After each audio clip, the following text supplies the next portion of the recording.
Muraho neza nshuti bakunzi ba Ayincuti TV, aka ni ka kanya keza twongeye kugaruka ngo twongere dufashanye kwiga nanone twongere dusobanurirane. Uyu munsi wa none turongera turebera hamwe urukundo nk'uko bisanzwe, twongere turwigeho turutekerezeho ndetse tubashe kurufataho imwe mu myanzuro myiza yatuma tubasha gutegura neza ahazaza hacu hatagira imwe imbogamizi no kwirinda imbogamizi akenshi urukundo rudukururira, dore ko urukundo ruba rwiza cyane cyane mu minsi yarwo ya mbere, ariko uko rugenda rukura, uko rugenda ruba rukuru, aho rwakakomeje kugira ngo rutunezeze rutubere rwiza, akenshi tugasanga uko rukura rudusiga ibikomere bikomeye ndetse biruhije kubyiyumvisha nk'umuntu, kuko akenshi ruratubabaza rukadusigira inshingano tutateganyaga mbere y'uko rugatangira kuturushya no kutubangamira, mbese niko mvuga, ariko cyane cyane ku ruhande rumwe rw'abari mu rukundo. Urugero rukomeye cyane tugiye kwibazaho no kwibandaho, ese urukundo ubundi ni iki? Mbere y'uko twinjira ku rukundo nyarwo, urukundo ni iki? Urukundo abahanga bamwe bavuga ko ari ibyiyumvo buri wese agira mu gihe runaka, akumva imitekerereze n'ibyifuzo bye bigannye ku muntu umwe runaka. Abandi bakavuga bati urukundo rufatwa nk'ibisazi buri wese ashobora kurwara, ahubwo bigira igihe bikazamurwa n'umuntu runaka.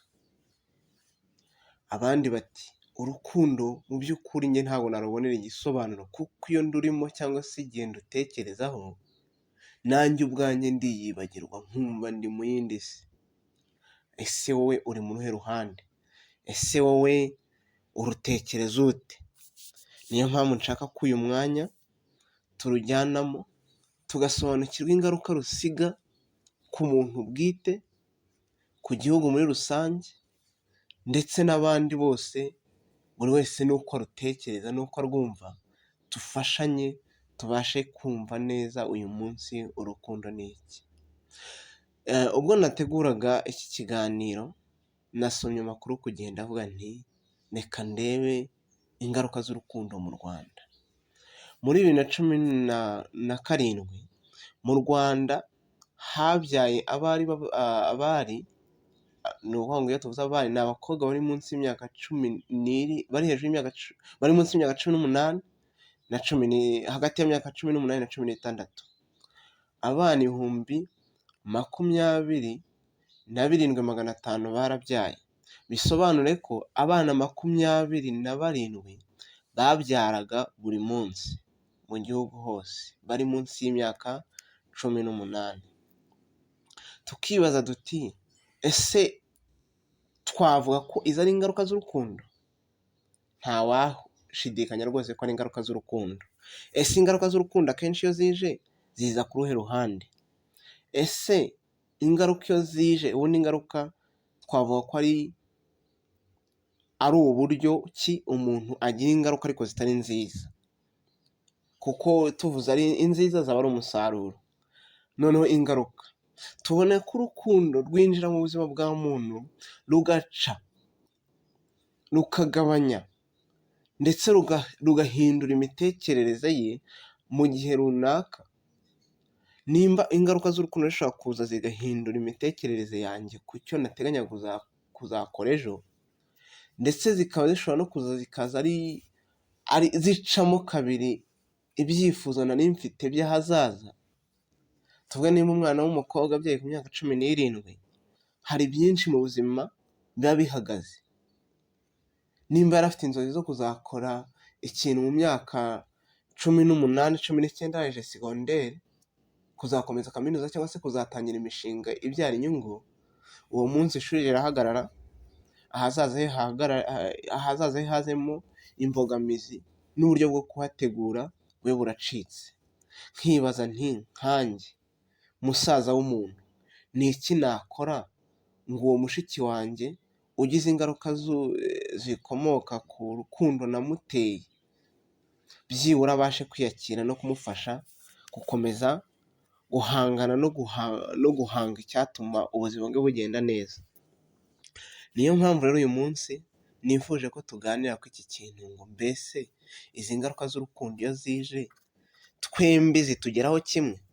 Ese ni iki nakora ngo izo ngaruka z'urukundo nimba zishobora kuza zikaza ari negative ku muntu umwe, byibuze dufatikanye twembi izo ngaruka z'urukundo twembi tubashe kuzisanya, ndetse no uko twasangiye urukundo tubashe no gusangira ingaruka zarwo, dufashanye kuzamuka ndetse no gutera imbere nta n'umwe ugize ingaruka zimutsikamira.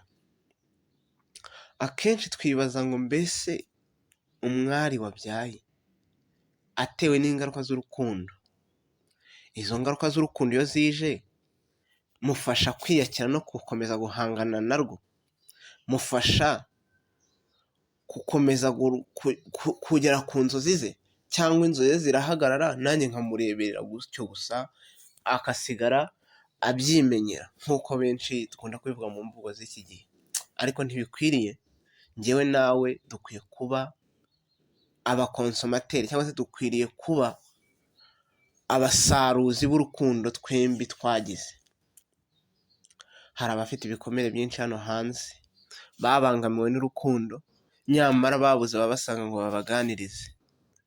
Wowe uri aho utuye muri karitsiye, gerageza usange byibura 5 ubaganirize, nimba ari inama y'ibitekerezo bungura, nimba ari ubushobozi babuze ushobora kubavuganira, cyangwa se ukaba wabafasha kubona ubwo buvugizi, gerageza ubukore kugira ngo uru rukundo twembi dutekereza, twembi twumva muri twe, byibura batazabura inama nyayo. Uzaba ubabereye inshuti, uzaba ubabereye urukundo, kuko bano bana bavuka kubera urukundo bakeneye ejo hazaza, bakeneye iterambere ry'ubuzima bwabo. Ni iki twakora ngo abo bana bazabashe kugira ahazaza heza? Nshuti rero, bashiki bacu, mwebwe mwese mujya mugira urukundo, ndetse ukabona urukundo rwawe rurimo rurazamo ibibazo, igera Ayincuti TV igukorera ubuvugizi. Tugerageze gushakisha ubuvugizi aho dushobora kububona, ndetse tubashe no guhugurwa n'uburyo twakwinjira mu rukundo. Hari ibintu rero dushaka gusorezaho, ibintu 4. Nuramuka uri umukobwa ugakunda umuhungu, ugomba kuzirinda mu gihe ubona urukundo rwanyu utari gusobanukirwa kampemu ahazaza harwo. Nimba ukundana n'umusore ukabona mu by'ukuri ni umusore uhora buri gihe uko muhuye ubona afite irari ry'imibonano mpuzabitsina, ujye ureba mbese uyu muntu turi kumwe, uyu muntu ufite irari rimeze gutya, ahazaza hacu ho ahatekereza ati? Niba wumva mu by'ukuri adashobora kwahuranya ngo guhereza igisubizo nyacyo cy'ahazaza hanyu, uwo muntu umugendere kure, kuko ashobora kuba ari umwe mu bazagutera igikomere gikomeye. Ikindi, nimba ari umuntu ubona utagira icyubahiro agenera bashiki be ukabona ni umuntu nyine ubafata gutyo biri aho, ukabona ni umuntu uhora uhanganye nabo, ntuzizere ko urukundo rwanyu nawe nimba mukundana azakubaha, cyangwa se azakora ikintu cyose cyatuma wubahwa. Mugendere kure rero, atazakubabariza umutima kandi ari wowe wamuhaye urukundo rwawe. Ikintu cya 3, nimba ari wa muntu ubona ubwe atajya yiyitaho ngo ubone yigirira ishyaka, yirwanira ishyaka, ntuzigere utekereza ko nawe azakurwanira ishyaka. Ndetse kabone nimba ubona nta bintu byinshi ajya akunda kwitaho, uzamenye ko nanagutera inda cyangwa se akakuba yagira, nta kintu n'ubundi nawe azakumarira, ahubwo azakora igishoboka cyose aguhunge, akugendere kure. Bityo rero nshuti yanjye, mushiki wanjye, musaza wanjye, nimba wageragezaga ibi bintu, gerageza ubicikeho. Tugerageze kurwanya ibibazo biri mu Rwanda mu rubyiruko, aho kugira ngo tuba bagitera, byibura tugerageze ahubwo kuba umusemburo mwiza